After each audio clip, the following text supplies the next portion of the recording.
अब एक समय राजा द्रौपद की लड़की द्रौपदी प्रतिदिन गंगा के ऊपर स्नानार्थ जाया करती थी। उसके पिता ने अपनी बेटी के लिए और अपनी रानियों के लिए घाट बना रखे थे नहाने के लिए। गंगा पर पक्के घाट बनवा रखे थे। तो प्रतिदिन द्रौपदी वहाँ स्नान के लिए जाया करती थी। सैकड़ों सहेली उसकी साथ जाती थी, नौकरानियाँ जाती थी। अब परमात्मा को हमारे भविष्य का भी पता है कि इस आत्मा पर आगे के बिजली गिरेगी, उसकी भी व्यवस्था वो पहले ही करवाता है। अब क्या किया परमात्मा ने, 100 छल छिद्र मैं करूं, तो वहाँ एक दिन एक अंधे महात्मा का रूप बना के परमात्मा वहाँ चले गए जहाँ द्रौपदी स्नान करने जाया करती थी। अब द्रौपदी अपनी सहेलियों के साथ वहाँ पहुँची। महात्मा अंधे थे, नहा रहे थे। उनके पास कोई अन्य वस्त्र नहीं था, ओनली एक लंगोट था जो उसने बांध रखा था, और कोई वस्त्र नहीं था। गर्मियों के दिन थे।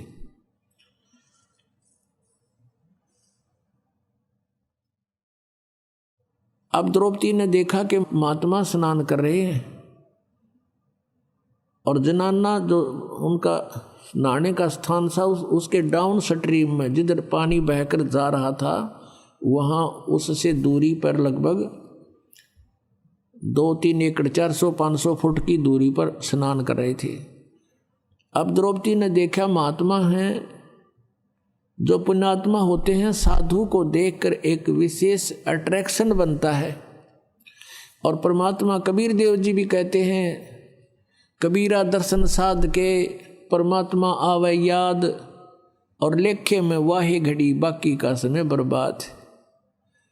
साधु दर्शन राम का मुख पर बसे सुहाग, और दर्शोनी को होत हैं जिनके पूर्ण भाग।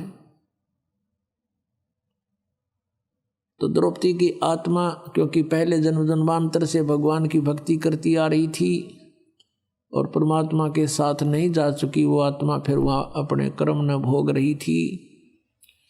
एकदम कसक हुई कि महात्मा से कुछ बात करेंगे, परमात्मा की चर्चा करेंगे। फिर उसने सोचा कि साधु स्नान कर रहे हैं, तू भी स्नान कर ले, फिर आराम से बैठकर बात करेंगे, कुछ चर्चा करेंगे भगवान की। द्रौपदी ने स्नान कर लिया, आध पौन घंटा लग गया, और वस्त्र पहन के साड़ी बांध के वो बाहर आई। क्या देखा कि महात्मा की तरफ देखा कि चले तो नहीं गए। सामने क्या देख रही है कि महात्मा तो गहरे जल में चले गए। पहले तो ऊपर थे घुटनों से पानी में, फिर एकदम नीचे इतने पानी में, छाती पानी में पहुंच गए। और ऐसे हाथ मार रहे हैं, कोई वस्तु ढूंढ रहे हैं। द्रौपदी ने ध्यान से देखा कि महात्मा के पास कोई वस्त्र नहीं है, बाहर भी वस्त्र नहीं है किनारे पर, और एक ही लंगोट बांध रखा था। वो पुराना होने से उसका धागा टूट गया और वो बह गया पानी में। शर्म के मारे वो महात्मा और छाती से ऊपर तक जल में प्रवेश कर गया कि इधर बहन बेटियां स्नान कर रही हैं। आवाज से उसने महसूस किया। अब उन्होंने आइडिया लगाया द्रौपदी ने कि ये महात्मा अंधा है, इसको दिख नहीं रहा, इसी कारण से इधर गलत स्थान पर आ गया, नहीं तो इधर कोई पुरुष नहीं आता। ये अनजानपने में आ गया। यदि वहाँ कोई आसपास पुरुष आ जाता तो उसको सजा देते थे। उसको महसूस हुआ कि ये महात्मा आंखों वाला नहीं है, नहीं तो इधर नहीं आता। फिर द्रौपदी ने देखा कि इसके पास वो कोई वस्त्र नहीं है और ये महात्मा शर्म के मारे जल में प्रवेश कर गया है, ये बाहर नहीं आएगा और बेचारा सारा दिन इसमें खड़ा रहेगा, रात्रि के समय ही ये बाहर आएगा और फिर इसको वस्त्र कहाँ मिलेगा। तो लड़की ने उसी समय अपनी साड़ी में, जो राजा की लड़की कितनी कॉस्टली साड़ी पहनती होगी, विचार कर लीजिए पुण्यात्मा।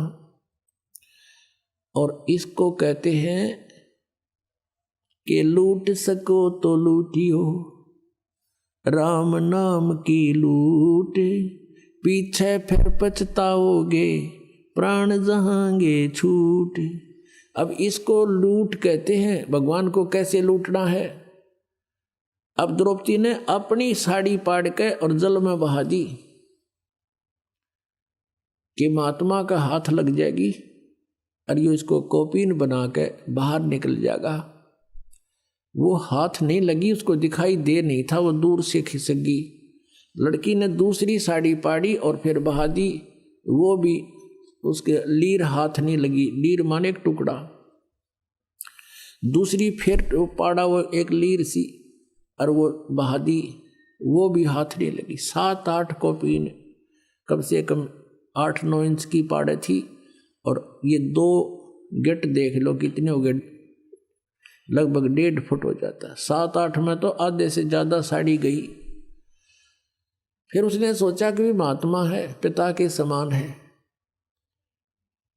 और ऐसे कोई यूज नहीं, मैं दूर से शर्म के मारी मैं भी दूर से डाल रही हूँ। तो लड़की ने एक लकड़ी देखी लंबी, उस लकड़ी के एक और लीर पाड़ के अपने साड़ी की एक टुकड़ा और उस लकड़ी का लपेट लिया और नू लटका लिया आधे से ज़्यादा। और धीरे धीरे जाकर के उस महात्मा जैसे हाथ मार रहा था, ऐसे खोज रहा था, उसके आसपास कर दी। और वो कपड़ा जो ही उसके हाथ लगा उसने तुरंत पकड़ दिया मजबूती से। वाह भगवान, बड़ी सुनी मेरी। तब उसने देखा नू और जैसे अंधे करा कर ऐसे लीला की, अरे ये तो भाई किसी बहन बेटी का कपड़ा है, ये तो साड़ी का कपड़ा है। कहने लगा, बेटी आज तने मेरी इज्जत रखी है, मेरा पर्दा रखा है, भगवान तेरी इज्जत रखेगा और तने गणाए दे। अब कहते हैं 7 वचन पलटे नीचे पलट जा ब्रह्मांड, और वो तो भगवान आ रहे थे साध रूप में। अब पुण्यात्मा देते को हर देत है जहां तहां से आन, अन्ना दिया फिर मांगते फिर यो, परमात्मा सुने नहीं कान। अब आपके भाग में नहीं, सर प्रारब्ध में नहीं है कोई वस्तु। अब आपसे वो द्रौपदी अवाली रिहर्सल कराई जा रही है, ये आपसे दान करवाया जा रहा है, आपको प्रेरित किया जा रहा है। और आने वाली कुछ आपदाएं आपकी ऐसे ही टलेंगी। अब उसका अर्जुन से विवाह हो गया द्रौपदी का। फिर कुछ ऐसे सर्कमस्टांस हो गए कि उनका चचेरा भाई था अर्जुन और का दुर्योधन, और उस समय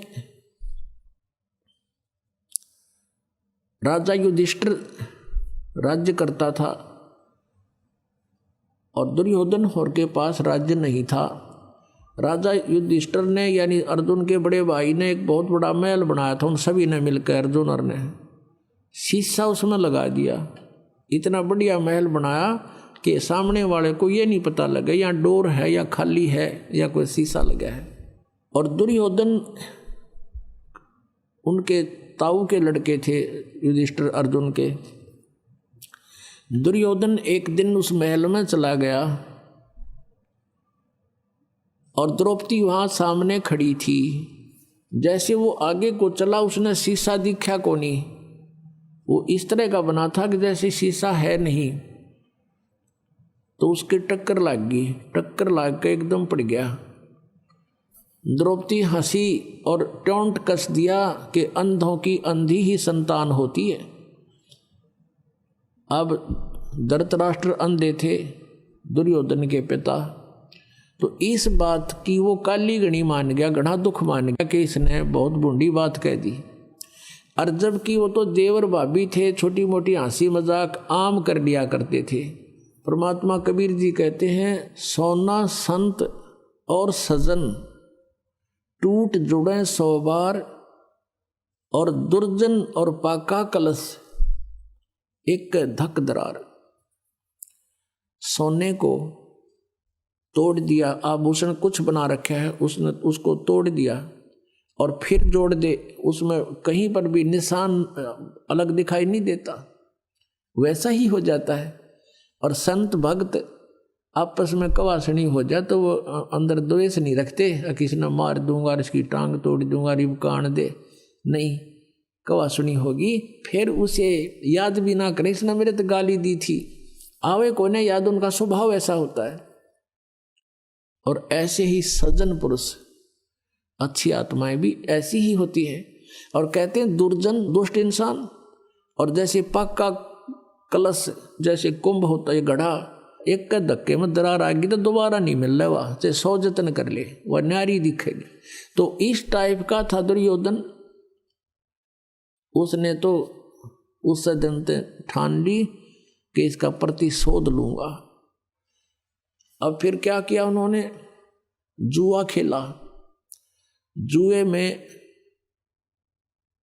इस युधिष्ठिर ने सब राज्य भी दांव पर लगा दिया। अंत में क्या कहा उन्होंने दुर्योधन और ने कि द्रौपदी ने और लगा दे, और जुआ खेलनिया इतना बेईमान हो सब पता नहीं क्या कर दे। उसने सोचा द्रौपदी ने और लगा दूं, हो सकता मेरा राज्य वापस आ जाए, और द्रौपदी भी हार गया। तो पुण्यात्माओं, पहले समय में जो घटनाएं घटी और जिनसे इतना कष्ट बना, तो हमने उन पर इब ध्यान रखना है कि हमने ये जुआ आदि नहीं खेलना, ये सबसे बड़ा शत्रु है, और जो भाग में वही मिला है जीव को। तो इस करके हमने ये सब हानिकारक वस्तुओं का परित्याग करना होगा। तो उधर से क्या हुआ कि द्रौपदी को भी जीत लिया उन्होंने। अब दुर्योधन ने अब कहा अपने भाई को, दुशासन को, उससे छोटे वाला था, कि जा उस द्रौपदी को पकड़ के ला घसीट के। और वहां दरबार लगा हुआ था जहां वो खेल रहे थे जुआ। अब सारा राज जीत लिया, पांडव बैठे वहां माथे हाथ धरे, सारे के सारे, बैठ जाओ यहाँ पर, तुम तो नौकर हो गए मेरे। वो वहां बैठ गए, और वहां पूरे दरबार में भीष्म पितामह, द्रोणाचार्य, कर्ण और विदुर, ये सब विराजमान बैठे गणमान्य व्यक्ति। दुशासन को कहा कि जाओ द्रौपदी को ला पकड़ के। उससे पहले एक बांदी, एक नौकरानी गई द्रौपदी से, कहा कि रानी बात बिगड़ गई। द्रौपदी ने कहा क्या हो गया, कि राजा युधिष्ठिर ने जुए में सभी राज्य जिता दिया और तेरे को भी दांव पर लगा दिया, दुर्योधन ने जीत लिया।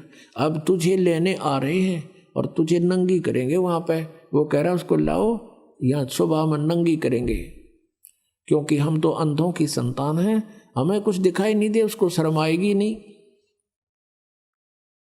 द्रौपदी कहने लगी कि बांदी तुझे नहीं मालूम, ठीक है जुआ में हार गए होंगे, मान गई तेरी बात, लेकिन नंगी कैसे करेंगे मुझे। वहां भीष्म पितामह बैठे हैं, द्रोणाचार्य गुरु बैठे हैं, और कर्ण बैठे हैं, उनके रहते क्या ऐसा जुल्म वो कर सकते हैं। अब बांदी कहने लगी मुझे नहीं मालूम, वो कह रहा था दुर्योधन कि नहीं ऐसा नहीं होता।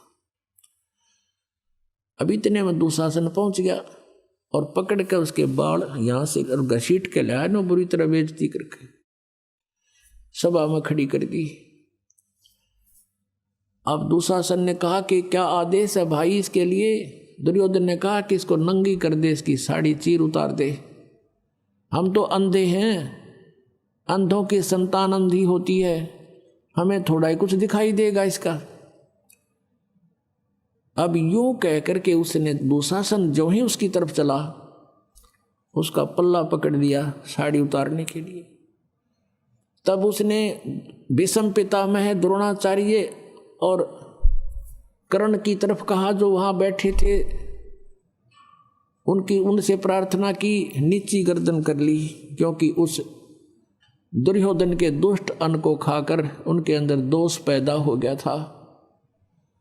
फिर उसने देखा अपने 500 पांडव बैठे थे वहां पर कि ये अब कैसे सहन करेंगे मेरी इस बेइज्जती को। तब उनकी तरफ देखा, उन्होंने भी नीची गर्दन कर ली, क्योंकि वो वचन में बंध चुके थे। अब उसने देखा है कमाल की बात होगी, कोई भी नहीं सुन रहा मेरी। अपन आत्माओं, वहां वो 3 ऐसी बला बैठी थी, ऐसे सूरवीर बैठे थे। कौन कौन? द्रोणाचार्य, भीष्म पितामह और कर्ण। उनमें से एक भी खड़ा होकर न्यू कह देना दुशासन खबरदार जो इस बेटी का हाथ लगाया था, निकम्मे तुम क्या कर रहे हो, ऐसा जुल्म किधर देखा ना सुना, ऐसी बेइज्जती कर रहे हो तुम। तो दुर्योधन की हिम्मत नहीं थी, वो इतने सूरवीर थे, उनको पता था कि न एक बार हथियार उठा लिया था सारा वकल तार देंगे। और भीष्म पितामह है, उनका सबसे बुजुर्ग आदमी बैठा और वो भी दुष्ट वहीं बैठा रहा, एक भी ओछी मंदी नहीं की तुम क्या कर रहे हो। मान लीजिए सभा में एक बार टोकना चाहिए तुम गलत कर रहे हो, ये ठीक नहीं, और नहीं मानता है तो उठ कर चला जाना चाहिए। वो उठकर भी नहीं गए, तीनों के तीनों वहीं बैठे रहे। उनके मन में दोष था कि हम भी इसको नंगी देखें, नहीं तो उठ कर चले जाते। नहीं मानते ना खड़ा होकर कहना चाहिए था भाई गलत कर रहे हो, और फिर भी नहीं मानते हैं बच्चे तो उठ कर चला जाना चाहिए। ये नियम होता है सभा का, एक सभ्य व्यक्ति का। उन्होंने ऐसा भी नहीं किया। अब परमात्मा कहते बंधे से बंधा पुकारे, बंधे से बंधा मिले छूटे कौन उपाय, और कर बंदगी निर्बंध की वो पल में दे छुड़ाए। अब जैसे किसी के पाछे हाथ बांध के छोड़ रखा है और दूसरे की भी तीसरे की, वो उन्हीं से कहे कि तुम मुझे खोल दे, वो कहे तू मुझे खोल दे। वृक्ष के बांध रखे दूर दूर, लेकिन वो नहीं खोल सकते। को निर्बंध आ रहा था उससे पुकार की कि हमें खोल दीजिए, उसने सबके बंधन खोल दिए। तो हम सभी बंधे हुए हैं यहाँ पर कर्मों के बंधन में। ओनली कबीर गॉड, परमेश्वर कबीर जी है जो निर्बंध है। अपनात्माओं, इस कथा से हमें बहुत कुछ शिक्षाएं मिलेंगी। जब तक हम भक्ति भी कर रहे हैं और अब भगवान पर आश्रित नहीं होते, और हम ये सोचते हैं मेरा मित्र है मंत्री, मेरा रिश्तेदार है एमएलए, मेरा रिश्तेदार है फलाना अफसर, या वहाँ बड़ा सेठ है वो, तब तक हम भगवान पर नहीं उस पर आश्रित हैं। और जब जहाँ भगवान के सत्र का काम होता है वहाँ ना मंत्री कर सकता, ना प्रधानमंत्री, ना मुख्यमंत्री, ना कोई राष्ट्रपति, वो तो भगवान ही कर सकता है। अब जब द्रौपदी ने देख लिया ये पति भी झूठे हैं और मेरे साथ बेइज्जती और ये नीचे गर्दन कर लिए काहे के पति, और ये सभापति देख लिए नीची गर्दन करे बैठ के, वो मेरी तरफ देखते भी नहीं, अर्ध नहीं सुन रहे। जब संसार से जिसकी हट जाता है आस्था कि यहाँ कोई तेरा नहीं, तब हम भगवान याद आता है। तब उसने आत्मा रोई, उसकी मन की पुकार नहीं थी वहाँ पर। मन की तो पुकार है मैंने गाड़ी दे दे, कार बड्डी सी, एक कोठी दे भगवान, फलाना दे भगवान, ये तो मन की पुकार। और ये आत्मा की पुकार थी, सच्ची सचमुच आवश्यकता है अब इसकी बचाव की। अब क्या होता है कि यहाँ जब हम रोते हैं, रोते तो सभी हैं, जिस पर आपदाएं आती है आत्मा सभी रोती हैं और याद भी करती है भगवान को लास्ट में। तो क्या होता है, हमारी पुकार जाती है धर्मराज के दरबार में, जो यहाँ का लेखा जोखा करता, अकाउंट करता हम सबका। और वहाँ जब पुकार जाती है तो वहाँ आसपास बहुत जोर की शोर हो जाता है उस चिल्लाहट का। तो उसी समय धर्मराज देखता है कि किस नंबर की आत्मा पर क्या आपत्ति है, और मैं उसका कोई पिछला पुण्य है कि नहीं किसी संचित कर्म में भी। फिर वो देखता है कि उसका यदि कोई पुण्य है तो वहाँ से फिर वो पुण्य का प्रतिफल नीचे आता है, और पूर्ण परमात्मा ही उसी को आधार बना के उस पुण्य के आधार से उसकी रक्षा करता है। करता वही है पूर्ण परमात्मा ही, और वो अपना नाम नहीं लेते। कहते हैं 184 जीव को और साहेब भोजन देत, 184 पोखता, वो अपना नाम नहीं लेते। अपना नाम नहीं लेने आता, उसका बहाना बना दिया, उसको ऐसे मिल गया, उसको ऐसे मिल गया, वो करा वही रहा है सारा कुछ। तो वहाँ से वापस आती है, तो इसकी पुकार पहुँची द्रौपदी की वहाँ, और उसकी वहाँ फाइल खुल गई, वो CD ऑन होगी उसके पुण्य कर्मों की। तो उसमें देखा धर्मराज ने कि एक इसने परम संत को सुपात्र को, और जिसको आवश्यकता थी एक साड़ी का टुकड़ा दे रखा है, और उस संत ने उसको आशीर्वाद दे रखा है, उसका ढेर लग गया है। तो वहां से क्या था, जैसे श्री कृष्ण जी जो थे पांडवों के गुरु थे, आध्यात्मिक गुरु। जैसे गीता जी अध्याय नंबर 2 के श्लोक नंबर 7 में अर्जुन कहता है कि मैं आपका शिष्य हूं और आप हमारे गुरु हो, आचार्य हो, और मैं मुझे जो आज्ञा दो, जो मेरा हित हो वो बताइए, मेरी बुद्धि काम नहीं कर रही है। तो श्री कृष्ण जी गुरु थे। करे करावे साइया मन में लहर उठा, दादू सिरधर जीव के आप बगल हो जा। अब वहां से जैसे यहां से पुकार गई धर्मराज के दरबार में, वहां से रिफ्लेक्ट हुई कि उसका पुण्य है, उस पुण्य की प्रतिफल फिर आया श्री कृष्ण जी की शरीर में टकराया, क्योंकि उसका गुरु था वो। अब परमात्मा ने भक्ति को जीवित भी रखना था। काल चाहता है कि ये भक्तिहीन हो जाए, इनका कोई काम सरे नहीं भगवान की भक्ति से, इसलिए शास्त्र विरुद्ध साधना शुरू करवा रखी है इसने, तो ये नास्तिक हो जाए। और परमात्मा का प्रयत्न रहा है, क्योंकि कलयुग तक यह भक्ति घसीट के लानी थी भगवान ने, कबीर साहब ने। कभी समय आने पर बताएंगे कारण क्या था। अब प्रसंग दूसरा चल रहा है। जिन्होंने सत्संग ज़्यादा सुन रखे हैं उनको मालूम है कि परमात्मा कबीर जी परमेश्वर की और इस काल की वार्ता हुई थी, इसने कुछ प्रार्थना की थी और परमात्मा ने वचनबद्ध होकर उसने कहा था कि 3 युग में जीव थोड़े ले जाना, चौथे में आप कितने ले जाना। तो ये चाहता है कि चौथे युग तक इनको सबको नास्तिक बना दूं। जैसे महात्मा बुद्ध थे, पिछले जन्म के बहुत अच्छे पुण्यकर्मी प्राणी थे, राजा के घर जन्म हुआ, क्योंकि जो स्वर्ग में रह रहा है उसका यहाँ दिल कहाँ लगे, राज भी त्याग दिया, भगवान पाने की चेष्टा की, लेकिन वे ऑफ वर्शिप ठीक ना होने से,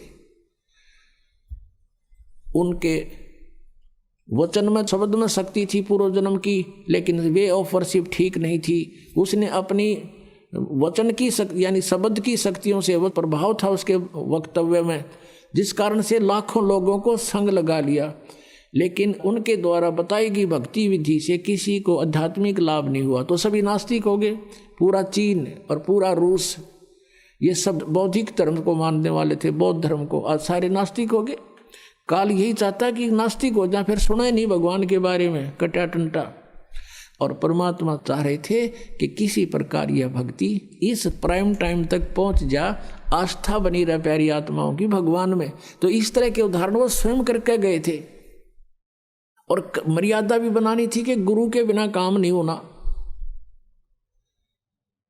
अब श्री कृष्ण उनके गुरु थे। श्री कृष्ण तो रुक्मिणी के साथ शतरंज खेल रहा था, बता क्या का गुरु था वो। अब उससे क्या होना था, वो खुद तो रंगरेलिया मना रहे हैं। अब लेकिन परमात्मा ने तो वो जो कार्य विधिवत करवाना और इसको जीवित रखना था कि गुरु के बिना मैं काम नहीं करूंगा तुम्हारा। तो वहाँ रुक्मिणी बैठी थी और शतरंज के पास से डाले श्री कृष्ण जी ने, और पास से डालकर कुछ न्यो बोला करें, कच्चे 12 पक्के 18, जैसे भी कुछ उनका वो होते हैं कि इतने बोल कर जब मारा करते ऐसे। तो उसने नो पास से डाल दिए, और पास से डालकर हाथ ऐसे आकड़ गया, जैसे नो आकड़ गया और नो का अनंत। अब वो कृष्ण नहीं बोला, वो तो बुलवा गया उस परम शक्ति तय, क्योंकि वो वहां से फिर वहां भेजना था। अब हम तो यंत्र हैं उस परमात्मा के, चला वही रहा है। तो क्या बताते हैं, अब रुक्मिणी ने उनका हाथ पकड़ दिया कि हार गए ना, अनंत अनंत करने लग गए, बोल के मांगे इसमें पास से डाले हैं इसकी ये बोल।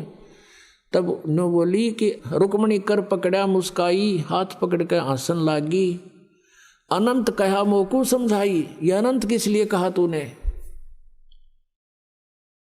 हार गया ना तू। तो वो कहते हैं दुशासन को द्रौपदी पकड़ी, हमारी भक्त शकल में सिखरी। अब यहाँ परमात्मा बुला रहे हैं श्री कृष्ण के यंत्र को, उस बॉडी को, और जो हमारा भक्त पिछोड़ी होई तो हमारा नाम न लेवे कोई। श्री कृष्ण तो वहाँ पासे खेलन लग गया, इतना कह के बस वो तो लग गया। आज जा खेल लेंगे। उसने ना पता है क्या हो रहा सांग। कहते हैं तन देही से पासा डारी, वो पहुंचे सूक्ष्म रूप मुरारी। मुरारी माने राक्षसों पाप रूपी कर्मों का नाशक। वो कबीर परमेश्वर वहां पहुंचे, कृष्ण तो वहां पास से खेल रहा था। ऐसे खेलने लगा शतरंज उसने याद भी को ना कि क्या आता ना, जैसे गीता में वो काल बढ़ के इसमें बोल गया सारी गीता जी को, उसको पता ही नहीं मैंने क्या बोला था। और परमात्मा अपने आप वहां रिमोट से बुलवाते, वो किसी के शरीर का आश्रय नहीं लेते। अब उधर से दुशासन लगा साड़ी को उतारने, खेचत खेचत खेच कसी सा सिर पर बैठे हैं जगदीशा, द्रौपदा को देने लीर जाके अंत बढ़ाए चीर। खेचत खेचत खेच कसी सा सिर पर बैठे हैं जगदीशा, द्रौपदा के चीर बढ़ाए शंख शंखों पार नहीं पाए। अब इतना तगड़ा था दुशासन, कहते 1000 हाथियों की ताकत थी उसमें, इतना पावरफुल। जैसे आजकल जैसे कहते हैं ना 4 हॉर्स पावर की मोटर है या 10 हॉर्स पावर की है, तो वो 1000 हॉर्स पावर की मोटर समझ लो दुशासन को। और द्रौपदी एक अबला, भगवान की शक्ति साथ थी, वो सारी पावर फैल होगी। कति खींच खींच कर तो बेइज्जती करना चाहो थे और खूब जोर लगा रहे थे प्रतिशोध लेने के लिए। गुस्से में पसीनम पसीना हो गया योद्धा, और साड़ी का ढेर लग गया। और द्रौपदी नो की नो खड़ी है, टस से मस नहीं हुई, पसीनम पसीना होकर बैठ गया आखिर में। उस समय जब उन्होंने साड़ी पकड़ी ही थी, पल्लू पकड़ा था खींचने के लिए दुशासन ने, उसी समय खड़ा हो गया कौन? वो विदुर। विदुर कौरव और पांडव का भाई था, उसका धृतराष्ट्र का और कौरव का भाई था। वो 3 भाई थे। ये बांदी से उत्पन्न हुआ था विदुर, तो उनका चाचा था नाते में, सगा चाचा। तो विदुर खड़ा हुआ और उनसे कहने लगा दुर्योधन और दुशासन से कि भले आदमियों तुम क्या करने जा रहे हो? अरे किसकी बेइज्जती कर रहे हो? अपनी ही बहू की। बाहर क्या कहेंगे कि अपनी इज्जत आप पे उतार रहे हो। तब विदुर ने कहा खड़ा होके कि विदुर कहे ये बंधु थारा, एक कुल एक परिवारा। विदुर के मुख पर लगा थपेड़ा, दुर्योधन ने खड़ा होकर और अपने चाचा के थप्पड़ मारा। ने बोला तू तो सदा इन पांडवों की ओर बोला करे, तो इनका चमचा है, इनका नौकर है, तू न्याय की बात थोड़ी कहता है। तो दुष्ट इंसान ऐसे बोला करते हैं। कहते हैं विदुर कहे ये बंधु थारा, एक कुल एक परिवारा। विदुर के मुख पर लगा थपेड़ा और कहा तू तो है पांडवों का चेहरा, तू तो है बांदी का जाया। वहां भीष्म द्रोण और कर्ण मुस्काया। अपने आत्माओं देखो, इनको महापुरुष कहा करते, मेरा दादा भीष्म नू था, कर्ण ये था, द्रोणाचार्य तो गुरु थे उनके, और गुरु बैठे वहां पर तीनों दांतरे का डन लग गए। जब दुर्योधन ने अपने चाचा के थप्पड़ मारा और जब ये कहा कि तू तो बांदी का पुत्र है और तू तो इनका चमचा है, गुलाम है तू, उस समय कहते हैं तू तो है बांदी का जाया। ये कहा जब भीष्म द्रोण और कर्ण मुस्काया, हंसन लग गए वह तीनों, जबकि खड़ा हो जाना चाहिए था। निकम्मे अपने चाचा का नहीं हाथ कर दिया, तो उन्हें शर्म नहीं आई? खबरदार जैसी। और उनका 2 धराओं धड़ा के और छुटवा देते उस बेटी को, जा बेटा अपने घर ने। तो वो दांदरे काट दें। ये महापुरुष थे। ये था हमारा महाभारत, जिसने पढ़ पढ़ के आज तक हम बहरे हो गए। ये कथाएं थी इसके अंदर। तो वहाँ रोल देखो एक महापुरुष का। ये होते हैं सभा के अंदर जो पंच होने चाहिए। अपनी सच्ची बात कहे, कोई धमकावे चाहे मारो छोड़ो, फिर उठ कर चला जाओ। उधर उठ कर चला गया, ठीक है, अभी इतनी उसकी सामर्थ्य था, उतना कह दिया उसने। अब बात आई गई हुई। अब कुछ दिनों के बाद श्री कृष्ण आए श्री कृष्ण से बताया द्रौपदी ने कि भगवान आपने बड़ी इज्जत रखी, मैंने आपको याद किया, क्योंकि गुरु को याद किया जाता है, और आपने मेरी इज्जत रख दी। और कृष्ण जी को पता भी को नहीं कि हो गया, कहानी हुआ। राम के श्री कृष्ण ने साड़ी बढ़ा दी, तो फिर बताई गई सारी बातें कि ऐसे ऐसे हुआ था, ऐसे ऐसे हुआ था, और आपने ऐसी दया करी, साड़ी इतना ढेर लग गया, साड़ी खत्म नहीं हुई। अब भगवान श्री कृष्ण पिछले जन्म का भी साधक था और उनकी भी दिव्य दृष्टि काम करे थी। अपनी दिव्य दृष्टि से श्री कृष्ण ने देखा कि ओहो, तो द्रौपदी ने पूछा कि गुरुवर मुझे किस पुण्य का फल मिला ये। तब श्री कृष्ण ने अपनी दूरबीन से देखा, दिव्य दृष्टि से देखा, उसके प्रारब्ध में झांक के। ये तो आम आदमी देख लेते थे, पहले इतनी अच्छी आत्मा होती थी। जैसे कहते हैं धृतराष्ट्र ने ऐसे, कोई कथा फिर बताएंगे, प्रसंग बदल जाएगा। तो अब उसने देखा कि द्रौपदी तूने एक अंधे महात्मा को एक साड़ी का टुकड़ा पाड़ के दिया था, और उस अंधे को दिया हुआ दान तेरा यूं फल गया, उसका प्रतिफल है ये। तब उसको याद आया को तेरे की। अब पुण्यात्माओं देखो बात कहाँ से ध्यान देना, जब वो साड़ी पाड़ रही थी, अपनी राजा की लड़की अपनी साड़ी को फाड़ फाड़ कर डाल रही थी, तो उस समय वो अपनी नौकरानी को भी कह सकती थी कि तू एक साड़ी का टुकड़ा पाड़ के डाल दे महात्मा को, और नौकरानी तुरंत पाड़ के डाल देती। उसको पता था कि राजा की लड़की है, जाते 4 देगी तेरे तई नए नए बढ़िया साड़ी। लेकिन नहीं, इतना ज्ञान दिया जाता था बच्चों को कि मैं जो रोटी खाऊंगा मेरा पेट भरेगा, मैं दान करूंगी तो मुझे मिलेगा, उसको इतना भी मालूम था। तो इसको कहते हैं लूट सके तो लूट ले, राम नाम की लूट। अब जैसे आप यहाँ सेवा करते हो, आपकी इच्छा ना हो कि यूँ मेरी सेवा करे, तो आपको वो लूट रहा है। जहाँ तक आपकी पार बस आप अपने हाथों से सेवा करने की चेष्टा करें, जितनी भी हो जाए, और दान करें अपने हाथ से, अपनी कमाई से, वो आपको ही मिलेगा। तो कहते हैं जब तक माता पिता के अधीन है बच्चे, तब तक वो दान करते हैं, तो भले ही वो माता पिता का ही है, लेकिन जिसने दान अपने निमित्त से किया है उसी को फल मिलता है।